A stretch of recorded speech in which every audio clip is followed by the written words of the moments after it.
नमस्कार, India news views में आपका स्वागत है। मैं हूं हर्ष रंजन। दोस्तों, हरियाणा में चुनावों की घोषणा हो चुकी है और सभी पार्टियों ने अपनी-अपनी तैयारियां भी शुरू कर दी हैं। हरियाणा में इस बार बीजेपी सरकार बना पाएगी या नहीं बना पाएगी, ये सवाल न सिर्फ बीजेपी के भीतर है, बल्कि हरियाणा के लोग भी, जनता भी इसे डिस्कस कर रही है और विपक्ष भी इसे डिस्कस कर रही है। अब सवाल ये है कि हरियाणा में विधानसभा की 90 सीटें हैं। 90 सीटों में अगर हम देखें पिछली बार, तो भारतीय जनता पार्टी की सरकार तो बन गई थी, लेकिन उन्हें पूर्ण बहुमत नहीं मिला था। जेजेपी के साथ उन्होंने अपनी सरकार बनाई थी। जेजेपी यानी दुष्यंत चौटाला की पार्टी। अब वो पार्टी उनसे अलग है। इस बार किसका किस पार्टी से नाता जुड़ना है, हरियाणा में क्या हो रहा है, इस बारे में बातचीत करने के लिए हम सीधे चल रहे हैं अपने सहयोगी हमारे रहे हैं रविंद्र सिंह शिवरान और वो दरअसल हरियाणा की यात्रा ही कर रहे हैं, बहुत क्लोज़ली वॉच करते हैं हरियाणा को। तो हम आज उनसे समझने की कोशिश करेंगे कि दरअसल हरियाणा में क्या हो रहा है। रविंद्र, आपका बहुत-बहुत स्वागत हमारे मंच पर। जी, धन्यवाद सर, धन्यवाद, थैंक यू वेरी मच। तो इस बार ऐसा लग रहा है, चर्चाएँ आम हैं कि बीजेपी को थोड़ा नुकसान हो सकता है। बहुमत तो पिछली बार भी नहीं था 19 में, लेकिन लग रहा है कि इस बार उससे कहीं ज़्यादा नुकसान होगा। तो क्या बीजेपी सरकार बनाने की स्थिति में नहीं है? जी, हर्ष जी, आपका बहुत-बहुत धन्यवाद, आपने मुझे अपने इस पॉपुलर चैनल पे बुलाया और मैं इस चैनल की कामयाबी के लिए आपको बहुत शुभकामनाएँ भी देता हूँ और पहली दफ़ा धन्यवाद। आया हूँ, तो तमाम दर्शकों को भी मेरा नमस्कार, जो हमारे इस चैनल को देखेंगे। और ये बड़ा ज़रूरी है इस दौर में कि आप जैसे बुलंद आवाज़, जो रैशनल है, लंबे समय का अनुभव है, वो ऐसे प्लेटफ़ॉर्म्स लेके आए जो स्वतंत्र और निष्पक्ष आवाज़ जनता की उठा पाएँ और सरकार को जवाबदेही के लिए मजबूर कर पाएँ। तो इस कामयाब शुरुआत के लिए मेरी तरफ से आपको बहुत शुभकामनाएँ। हरियाणा बहुत की धन्यवाद। जहाँ तक बात जी। है हर्ष जी, हरियाणा की इलेक्शंस जो है वो इस बार बहुत अलग चुनाव दिख रहा है। ख़ास तौर पर जब लोकसभा के रिजल्ट हम लोगों ने देखे हैं, तो लोकसभा के चुनाव के नतीजे जो आए हैं वो बीजेपी के लिए बिल्कुल माकूल नहीं है, क्योंकि बीजेपी का वोट परसेंट काफ़ी कम हो गया है, कांग्रेस पार्टी का वोट परसेंट रिमार्केबली बढ़ गया है। और बीजेपी को इस तरह के आंकड़ों की उम्मीद शायद नहीं रही होगी, लेकिन 10 बरस का जो एंटी इनकम्बेंसी केंद्र में भी है और प्रदेश में भी है, उन दोनों का ये मिला-जुला असर रहा। और साथ ही साथ जो किसान आंदोलन करीब 13 महीने तक हरियाणा की बॉर्डर्स पे रहा, उसका एक बड़ा सेंटिमेंट था। पहलवानों का मसला भी एक बहुत सेंटिमेंटल इशू हरियाणा के लोगों के लिए था। बेरोज़गारी बड़ा एक इशू है सर यहाँ। इस बार लेकिन कानून व्यवस्था भी एक बड़ा मुद्दा बन के उभरा है और अग्निपथ जो स्कीम सरकार लेके आई, उसका एक बड़ा भारी असर हरियाणा में है, लोगों को बड़ा उस पे भी गुस्सा है। तो ये तमाम चीज़ें ऐसी मिली, जिसके चलते कांग्रेस पार्टी अपने आप मजबूत होती चली गई और बीजेपी का उसका नुकसान हुआ। एक और जो मुख्य मुद्दा इस चुनाव में है, वो है कि ये एक बाइपोलर इलेक्शन है। आमतौर पर हरियाणा में 3 पार्टीज़ ठीक-ठाक मजबूत स्थिति में होती हैं जो चुनाव लड़ती हैं और तीसरी पार्टी जो होती है वो 10-15 सीट्स लेके जाने की स्थिति में रहती है। इस बार की जो पोजीशन है वो ये है कि बहुत ज़्यादा बाइपोलर कीनली कॉन्टेस्टेड इलेक्शन है 2 पॉलिटिकल पार्टीज़ के बीच और तीसरी पार्टी के लिए बहुत ज़्यादा गुंजाइश बची नहीं है। हालाँकि 2 छोटे-छोटे अलायंसेस बने हैं, लेकिन वो दोनों पार्टीज़ जो है इनसिग्निफिकेंट हैं। दोनों जो अलायंसेस हैं वो अभी तक इनकॉन्सिक्वेंशियल और इनसिग्निफिकेंट हरियाणा की पॉलिटिक्स में है। उनका कोई बहुत ज़्यादा प्रभाव नहीं बचा है। दुष्यंत चौटाला की जो पार्टी है, वो साढ़े 4 बरस सत्ता में रही, तो ज़ाहिर है जो एंटी इनकम्बेंसी का फैक्टर बीजेपी के साथ है, वो उनको और भी फेस करना पड़ रहा है और उसका रिजल्ट उनको लोकसभा चुनाव में भुगतना पड़ा, जब उनका वोट परसेंट 1% से भी घट गया। 1% से भी कम उनको वोट परसेंट आया। वही स्थिति बीएसपी की है। बीएसपी को भी हरियाणा में 1% से वोट कम आया और आईएनएलडी भी उससे नीचे खिसक गई। तो और चंद्रशेखर ने यहाँ पर चुनाव लड़ा नहीं था, तो उनका कोई आंकड़ा हमारे पास नहीं है। तो इन चारों पार्टीज का मिलके भी कोई बहुत ज़्यादा प्रभाव किसी क्षेत्र में डाल पाएँगी, इसकी संभावना बड़ी कम है। जेजेपी के लिए और ज़्यादा खतरा है और ज़्यादा खतरनाक वक़्त है उनके लिए। उनको और संघर्ष करना पड़ेगा। जे आईएनएलडी के लिए उतना बड़ा खतरा नहीं है, क्योंकि वो तब भी ऑपोजिशन में थे। उन्होंने किसानों के इश्यूज रेज किए ऑपोजिशन में रहते, और किसानों का जब आंदोलन चल रहा था तब आईएनएलडी के बड़े नेता अभय चौटाला, जो उस वक्त विधायक थे, उन्होंने इस्तीफा भी दिया और एक बाई इलेक्शन हरियाणा में हुआ था। तो इसलिए उनको थोड़ी सिंपैथी है, उनका थोड़ा सा वोट बैंक भी है। और एक जो इलाका उत्तर प्रदेश के साथ जुड़ा हरियाणा का इलाका है, यमुनानगर और जगाधरी का, वहां पर बीएसपी का कुछ होल्ड है। बीएसपी के विधायक वहां से पहले भी जीते हैं, और एक सांसद बीएसपी के अंबाला से भी एक बार जीते हैं। तो उस इलाके में उनका थोड़ा सा असर है। वो सब मिलके इस बात की संभावना है कि 2-3 सीट पर आईएनएलडी और बीएसपी गठबंधन मजबूत स्थिति में आ सकते हैं। जी। अब ये आपने बिल्कुल सही बताया कि किसानों का मुद्दा रहा है, पहलवानों का मुद्दा रहा है, एंटी इनकम्बेंसी है ही, इसके इसके अलावा जो है अग्निवीर का भी मुद्दा है, और साथ में रोजगार भी। मैंने हरियाणा की यात्रा की थी, तो रोजगार भी वहाँ एक प्रमुख मुद्दा है, जो कि लोगों की बेरोजगारी को बहुत बुरी तरीके से प्रभावित हुए हैं लोग। लेकिन आप मुझे ये समझाएं कि जैसे बाइपोलर जब आप कह रहे हैं, यानी कि एक तरफ भारतीय जनता पार्टी है, एक तरफ कांग्रेस है। अब जो छोटी पार्टियां हैं उसमें आईएनएलडी और बीएसपी का गठबंधन है। जेजेपी अभी कहाँ जाएगी, किसके साथ करेगी? अभी चंद्रशेखर की जो भीम आर्मी वाली पार्टी थी, उसके साथ उनका गठबंधन हुआ है। लेकिन आप बता रहे हैं कि ये बहुत ज्यादा असर नहीं करेंगे, और जब शायद रिजल्ट आ जाए और जरूरत पड़े तो ये इधर से इधर जा सकते हैं। मुख्य मुकाबला जो है बीजेपी और कांग्रेस के बीच में। क्या आम आदमी पार्टी भी वहां उतर रही है? हाँ, बिल्कुल। आम आदमी पार्टी ने भी यहाँ पर अग्रेसिव कैंपेन किया है। सभी 90 सीटों पर उन्होंने अपने रैलियाँ की हैं, और उनमें उनके हिसाब से काफ़ी अच्छा उनको सक्सेस रैलीज़ में मिला है। लेकिन आम आदमी पार्टी का यहाँ हरियाणा में कोई ऐसा वोट है नहीं, जो आम आदमी पार्टी को गिरने वाला हो। आम आदमी पार्टी ने लोकसभा का चुनाव लड़ा था कांग्रेस के साथ मिलके एक सीट पर, और वहाँ पे उनको अच्छा खासा वोट मिला था, लेकिन वो वोट कांग्रेस पार्टी का था। आम आदमी पार्टी का अपने से कोई वोट हो ऐसा नहीं है। आम आदमी पार्टी जिस तरह की पॉलिटिक्स कर रही है, जिन चेहरों को आम आदमी पार्टी ने आगे किया है, वो गैर जाट चेहरे हैं। सुशील कुमार गुप्ता उसमें सबसे बड़े नेता हैं, उनको उन्होंने आगे किया है। तो वो अपनी कोई प्रेजेंस कहीं इलाके में दिखा पाएंगे ऐसा नहीं है। लेकिन वो बीजेपी को कहीं शहरी इलाकों में थोड़ा बहुत नुकसान पहुंचा सकते हैं, क्योंकि जो गैर जाट वोट है वो आमतौर पर माना जाता है कि बीजेपी के साथ है, और बीजेपी इसी पर बैंक अपॉन करती है। तो अगर आम आदमी पार्टी थोड़ा बहुत वोट कहीं लेके जाएगी, तो वो शहरी इलाके में गैर जाट वोटर्स में थोड़ा बहुत लेके जा सकती है। लेकिन वो कहीं बहुत ज्यादा असर इस चुनाव में कर पाएगी, उसकी संभावना नहीं है। आम आदमी पार्टी भी इन दोनों दलों के जैसी स्थिति में ही है, और अभी आम आदमी पार्टी ने हरियाणा की विधानसभा में कोई खाता नहीं खोला, तो उनके लिए कोई मजबूत उम्मीदवार लेके आना भी थोड़ा सा मुश्किल है। हाँ, लेकिन वो इंतजार जरूर करेगी कि कोई कांग्रेस और बीजेपी का अगर कोई रिबेल है तो उसको वो लोग चुनाव में उतार दें। अपने से आम आदमी पार्टी अभी की यहाँ पर कोई मजबूत ताकत नहीं बिल्कुल, आपने जाटों की बात की रविंद्र। ऐसा कहते हैं कि हरियाणा में बिना जाटों के समर्थन के या बिना जाटों को लुभाए सरकार बनाना या सीटें जीतना उतना आसान नहीं होता है। लेकिन हमने लगातार देखा है कि बीजेपी जो है जाटों से दूरी बना के ही चल रही है वहां पर। पहले ये जो मुख्यमंत्री थे खट्टर साहब, वो पंजाबी समुदाय से थे। अब सैनी साहब हैं। आपके भाजपा के जो प्रदेश अध्यक्ष हैं वो भी गैर जाट हैं। तो बीजेपी जाटों से दूरी बनाकर क्या स्ट्रैटेजी करने जा रही है या करती रही है कि वो सरकार भी बना लेती है, और जाटों से दूरी क्यों है उसकी? हर्ष जी। बीजेपी खाली हरियाणा में नहीं, देश के किसी भी हिस्से में जहाँ चुनाव लड़ती है, तो वहां पर वो हमेशा डिवीजन का इलेक्शन लड़ती है। बीजेपी सबको साथ लेके चलने वाली पॉलिटिकल पार्टी नहीं बन पाई।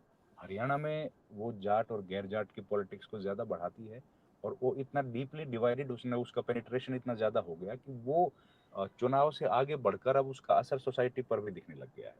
ठीक वैसी स्थिति हरि बीजेपी ने देश में किया है, जैसे मुस्लिम और गैर मुस्लिम के हिंदू मुस्लिम किया है। वैसा ही स्थिति हमको पटेल और गैर पटेल का गुजरात में दिखता है। वैसी ही स्थिति हमको मराठा और गैर मराठा की दिखती है महाराष्ट्र में। वैसी स्थिति आदिवासी और गैर आदिवासी की झारखंड जैसे इलाकों में दिखती है। तो बीजेपी इसी तरह की डिविजन टैक्टिक्स के साथ पॉलिटिक्स करती है, वही हरियाणा में उसने पॉलिटिक्स करने की कोशिश की है। और बीजेपी का क्योंकि शुरू से ही, जैसे मैं कह रहा हूँ, कि उनका जो बेस है वो शहरी इलाकों में है, और किसान वर्ग जो है या जाट वर्ग जो है, जिसमें किसान वर्ग, इसमें जाट भी एक प्रमुख वर्ग है, उन लोगों का रहना सहना होता है अधिकतर लोगों का ग्रामीण इलाकों में, वो खेती पर बेस्ड होते हैं। तो जो कारोबारी आदमी है वो शहर में रहता है, और बीजेपी का वही वोटर भी है। लंबे बीजेपी यहाँ पर एग्जिस्टेंस में तो बहुत पुराने हैं, लेकिन बीजेपी फोर्स कभी नहीं बन पाई। बीजेपी ताकत अपने से बन के उभरी है 2014 में। उसके पहले वो एक स्मॉल पार्टी थी, और हमेशा कभी हरियाणा विकास पार्टी तो कभी आईएनएलडी के साथ गठबंधन करके अपना अस्तित्व बना बचा के रखती थी। अभी लेकिन 2014 में बीजेपी को अच्छी खासी बढ़त मिली, और उसका सबसे बड़ा कारण यही रहा कि बीजेपी ने जो डिवीजन की पॉलिटिक्स थी उसको और ज्यादा गहरे से हरियाणा के जड़ों में स्थापित करने की कोशिश की, और जिसका बेनिफिट बीजेपी को मिला। अब जब 10 साल हो गए हैं, पिछले विधानसभा चुनाव में भी बीजेपी ने यही पॉलिसी अपनाई, अब जब 10 बरस हरियाणा में बीजेपी को हो गए हैं, तब उस डिविजनरी टैक्टिकल पॉलिटिक्स की धार कहीं कुंद होती दिख रही है। अब लोगों को इस बात की समझ आ गई है कि जाति के बिना भी मसले हैं, और उन मसलों को सुलझाने की जिम्मेदारी भी हुकूमत पे है, और हुकूमत उसमें फेल रही है। अभी तक जितने मुद्दे हमने जिक्र किए, इन मुद्दों का सरकार के पास कोई माकूल समाधान नहीं है। एक दूसरा, हरियाणा की जो पॉलिटिक्स है, वो क्योंकि मैंने जैसे बताया कि ग्रामीण इलाके यहाँ पर बहुत ज्यादा है, काफी अर्बन अर्बन पॉपुलेशन कम है, ग्रामीण पॉपुलेशन ज्यादा है, वो खेती बाड़ी पे निर्भर है। तो अभी तक के जितने मुख्यमंत्री हरियाणा में दिखे, वो चाहे किसी भी जाति से रहे हों, गैर जाट भी मुख्यमंत्री रहे हैं। चौधरी भजनलाल लंबे समय तक मुख्यमंत्री रहे, बनारसी दास गुप्ता रहे, और उनके अलावा राव वीरेंद्र सिंह रहे, पहले मुख्यमंत्री थे पंडित भगवत दयाल शर्मा। तो कई सारे मुख्यमंत्री ऐसे रहे हैं जो जाट नहीं रहे, और उन्होंने बहुत अच्छा, हरियाणा में काफी लंबे समय तक उनका सरकार रही, अच्छा काम किया, और पॉपुलर लीडर्स वो रहे हैं।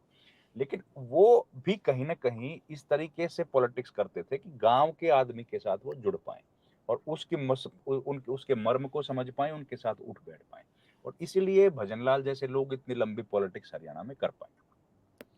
बीजेपी उस खाई को पाटने में कामयाब नहीं रही। बीजेपी की जो मूल सोच थी, जो मूल विचार शहरी था, वो उसको गांव तक लेके नहीं जा पाई, और गांव के लोगों को कभी अपने तक नहीं पहुंचने दिया। कभी हमने देखा कि जब मुख्यमंत्री खट्टर थे, जब वो जनता के साथ संवाद करते थे, तो उनके किस तरह के वीडियोस वायरल होते थे। वो गुस्सा कर देते थे, वो लोगों को बोलते, जो भी अगर आपसे सवाल पूछ रहा है तो उसको बोलते थे कि इसको जेल में डाल दो। महिलाओं के साथ भी उनका व्यवहार अच्छा नहीं रहा। गांव से जो ग्रामीण आते थे, उनके साथ भी उनका व्यवहार अच्छा उस तरीके का नहीं रहा जैसा कि लोगों को उम्मीद थी। तो ये तमाम चीजें ऐसी थी जिनकी वजह से बीजेपी की जो छवि थी वो पहले से ही इस तरह की थी, और खराब होती चली गई। उसको दुरुस्त करने की बीजेपी ने कोशिश नहीं की, और इसी वजह से बीजेपी के खिलाफ जो एंटी इनकम्बेंसी जो किसी भी पार्टी के खिलाफ होता है 10 साल में, वो इस बार इतना ज्यादा है। और जेजेपी जो गांव की पार्टी थी, जिसने गांव के नाम पर वोट लिए, उनके सब जितने भी विधायक जीते वो सब ग्रामीण इलाकों से जीते। और बीच जेजेपी जो दुष्यंत चौटाला की पार्टी, उसका 2019 के चुनाव में यही नारा था कि हम लोग बीजेपी को हराएंगे। लेकिन जब वो बीजेपी के साथ मिलकर उसने सरकार बनाई, तो जेजेपी के खिलाफ जो एंटी इनकम्बेंसी था वो जेजे के पी के खिलाफ और ज्यादा हो गया, क्योंकि लोगों जी। को कहीं ना कहीं लगा कि ये बिट्रेल हमारे साथ किया गया।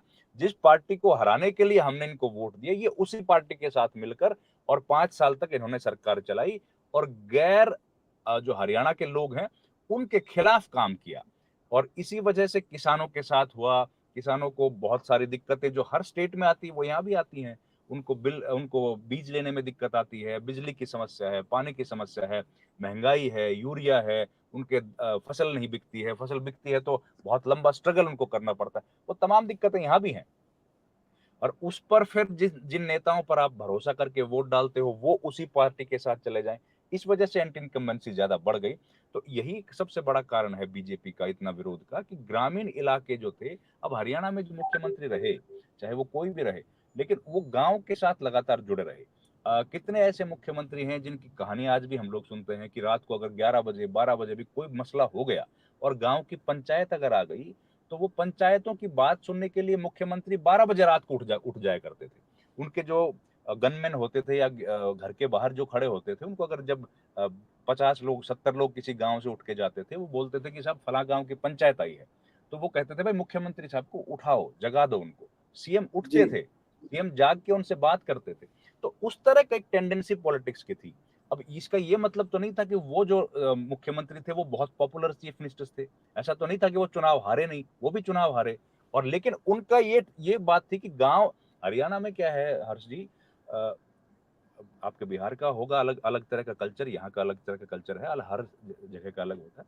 हरियाणा में गांव को ना गांव राम बोलते हैं, कि गांव जो है ना वो एक भगवान का अस्तित्व है। अगर सारा गांव इकट्ठा होके आ गया तो आप समझिए कि उससे बड़ी कोई चीज नहीं है।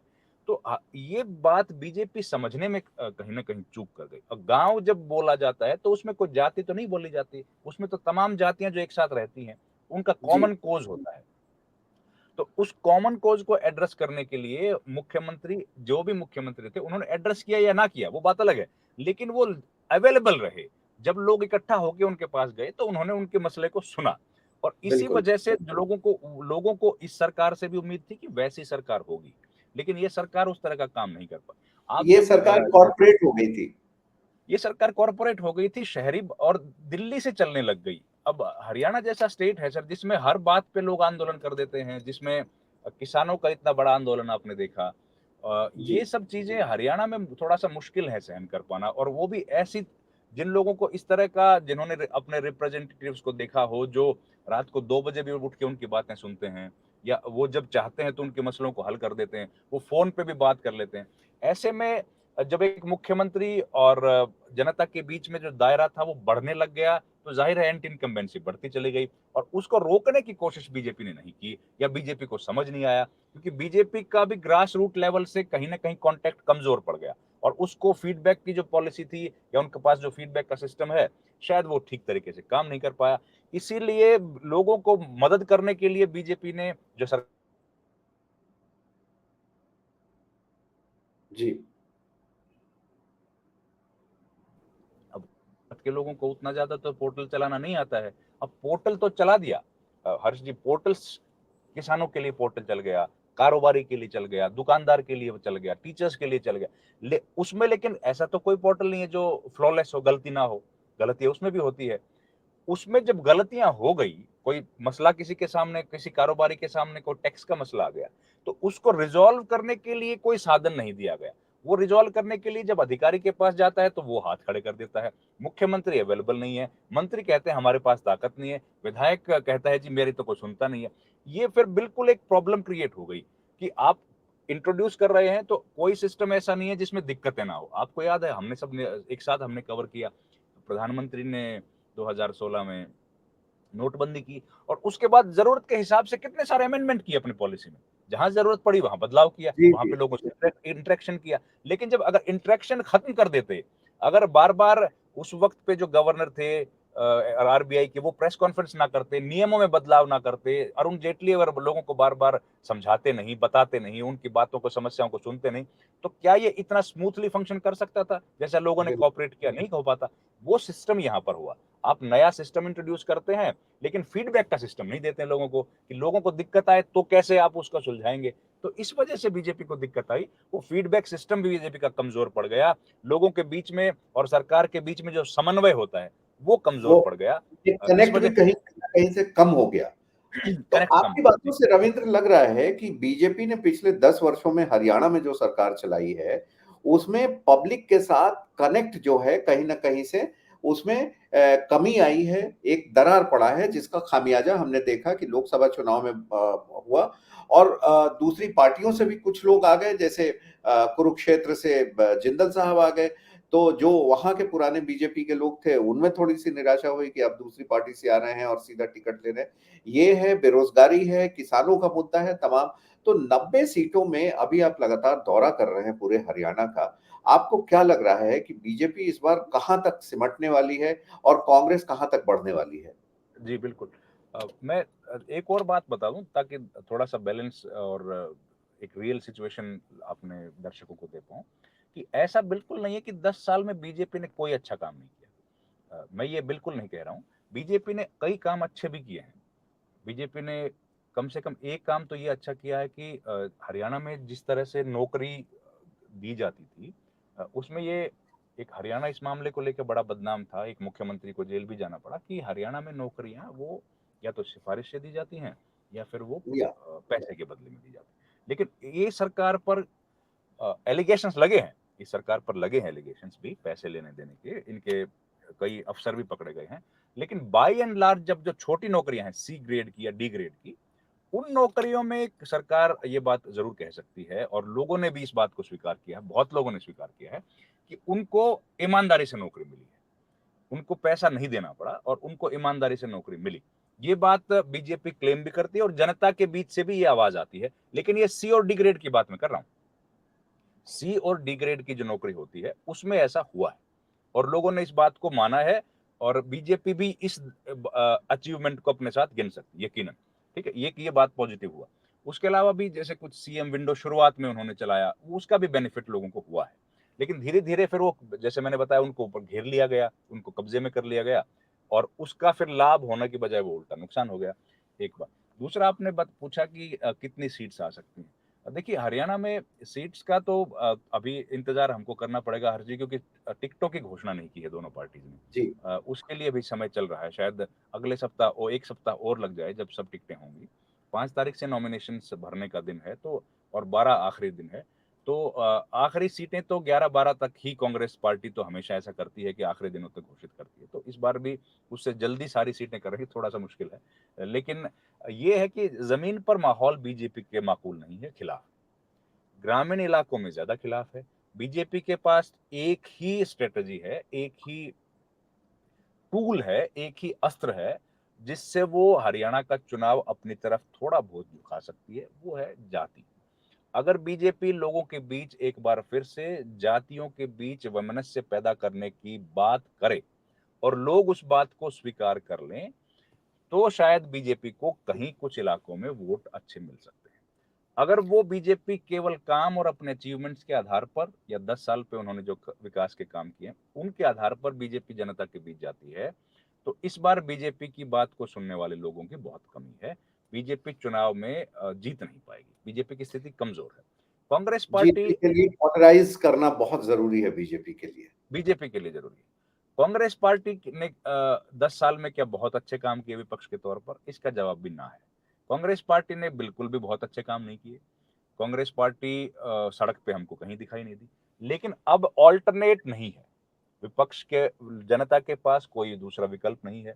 ऐसी स्थिति में जो ट्राइड एंड टेस्टेड है, हुड्डा पहले 10 साल सीएम रहे हैं, इस बार भी संभावना है, सबसे बड़े नेता हैं तो वो सीएम बन सकते हैं, तो वो ट्राइड एंड टेस्टेड हैं। हरियाणा की जो फ्लेवर है, हरियाणा के लोगों का जिस तरह का नेचर है, उसको सूट करते हैं। मुख्यमंत्री जब थे तब भी उनके घर में हजारों लोग थे, आते रहते थे, आज भी हजारों लोग आते हैं, तो वो कनेक्ट उनका लगातार जनता के साथ बना रहता है। इस वजह से लोग उनको कांग्रेस पार्टी की तरफ झुके हैं।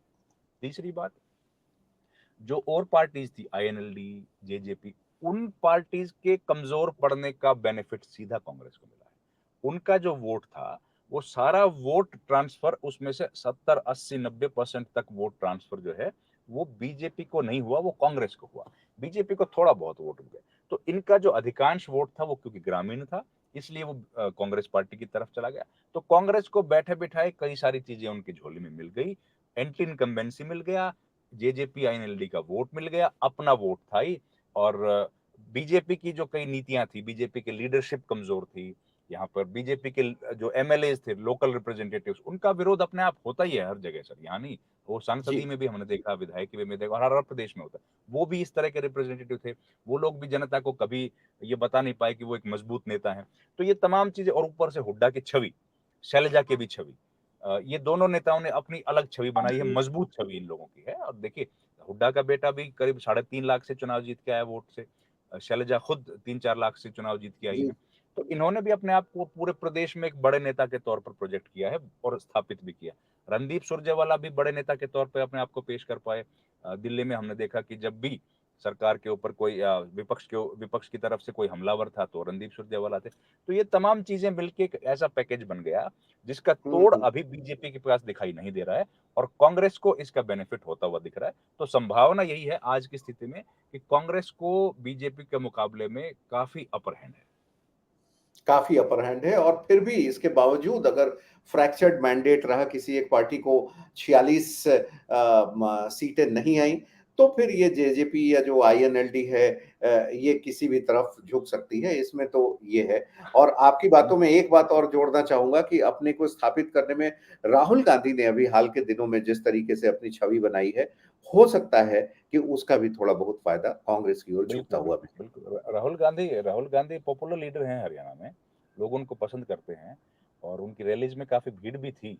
अभी देखिए अब तो ख़ैर राहुल गांधी को पूरे देश में ही लोग पसंद करते हैं, उनकी भाषण को सुनते हैं, उनकी जो अ, वीडियोज़ है, वो देखिए आप कितना ज़्यादा वायरल होता है, उनके भाषणों को लोग कितना पसंद करते हैं। तो वो तो है, राहुल गांधी भी पॉपुलर लीडर हैं और देखिए हरियाणा में ना जैसे आपने ज़िक्र किया, आखिरी बात अगर मुझे लगता है समय अपना खत्म हो गया, तो 25 से 27% माना जाता है कि जाट पॉपुलेशन है और 21% दलित पॉपुलेशन है। तो ये दोनों मिलके काफ़ी बड़ी एक पॉपुलेशन बन 47-48% पॉपुलेशन बन जाती है और इन अब इस बार ये माना जाता है कि ये सब लोग एकमुश्त कांग्रेस पार्टी के साथ खड़े हैं। इतनी बड़ी पॉपुलेशन के साथ बीजेपी कैसे उनका विरोध का सामना कैसे कर पाएगी, उनको कैसे हरा पाएगी, ये थोड़ा-सा मुश्किल है। प्लस जो दूसरी जातियाँ हैं मुस्लिम्स यहाँ पर काफ़ी हैं, 3-4% मुस्लिम्स हैं, इतने ही सिख भी हैं। सिख बहुत खिलाफ हैं, नाराज़ हैं किसान आंदोलन के बाद से। मुस्लिम पॉपुलेशन तो पूरे देश में जैसे बीजेपी के साथ है, वो पता ही है। जी। तो इस वजह से एक फॉर्मिडेबल कॉम्बिनेशन सोशल लेवल पे हमको दिख रहा है और यही बीजेपी कांग्रेस पार्टी को फायदा। प्लस जो दूसरी जातियां हैं जिनका रिप्रेजेंटेटिव्स बन के बीजेपी ने सत्ता हासिल की थी, अब उनको भी कुछ दिया तो है नहीं, वो लोग भी बहुत जी। खुश नहीं है, ना नौकरी उनको भी नहीं मिली, नौकरी तो लिमिटेड मिली है। जो अग्निपथ स्कीम है वो उनको भी प्रभावित करती है, किसान उन जातियों में भी हैं, उनको भी तकलीफ है, तो उनका भी समाधान बीजेपी नहीं कर पाई। और बीजे क्योंकि देखिए पॉलिसी ही बीजेपी की जो सरकार में आने की थी वो पूरी जाति पर आधारित थी, तो जिन जी। जातियों ने आपको वोट दिया उनको भी खुश नहीं कर पाए, तो जाहिर है उनमें भी निराशा है। तो इसलिए ये तमाम चीजें बीजेपी के खिलाफ जा रही हैं, कांग्रेस के पक्ष में जा रही हैं। अब ये नतीजे कितने आते हैं उसके लिए हम लोग बार बार बात करते रहेंगे सर। बिल्कुल, आपने बिल्कुल सही एनालिसिस की पूरे हरियाणा की कि चुनाव में क्या हो सकता है कि एक पूरा पैकेज बन गया है। ये पैकेज जो है, ये कांग्रेस के फ़ेवर में जा रहा है और यही पैकेज जो है, वो बीजेपी के अगेंस्ट में जा रहा है। तो आने वाले समय में अब हम देखते हैं, आप लगातार यात्रा करते रहें। आप हमारे चैनल पे जुड़े पहली बार और आपसे फिर हम मिलते रहेंगे और इसी तरीके की सटीक व्याख्याओं से अपने दर्शकों को रूबरू कराते रहेंगे। रविंद्र सिंह चौहान, आपका बहुत-बहुत शुक्रिया। धन्यवाद सर, मुझे बुलाया आपने, बहुत बहुत धन्यवाद। तो दोस्तों आज के इस अंक में इतना ही। हम आपसे फिर दूसरे अंक में हरियाणा से संबंधित बातचीत करेंगे और देखेंगे कि क्या वहां चल रहा है और ऊंट किस करवट बैठने जा रहा है। फिलहाल हमें दीजिए इजाजत। नमस्कार।